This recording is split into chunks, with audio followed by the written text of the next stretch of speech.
Hello guys, what's up? Welcome back sa ating video. Nandito tayo ngayon sa Guam. So ayan, makikita nyo, naghihinang tayo dito ng elbow to flans. Ayan guys, so yung flans pa at saka elbow natin ay stainless pala yan guys. Kaya ayan, i-symbol natin yan yung flans at saka elbow. So kung mag-symbol tayo ng flans at saka elbow, kailangan yung dalawang butas nakasintro sa butas din ng elbow. Straight ang kanyang paglagay, no? Kapag may idudugtong na tubo pa, yan guys. So ayan, so na narutasan muna para ibay ang pagkakagawa, no? Ang pag-welding para na rin hindi magkakaroon ng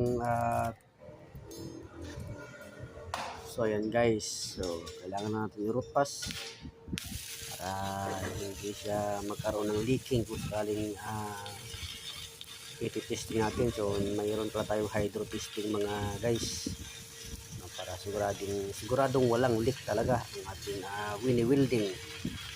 Ayan, panoorin lang natin hanggang sa matapos ang video ito. Kumbaga ito yung part 1 ng video, so may karugtong pa to guys, kaya abangan nyo ang karugtong ito.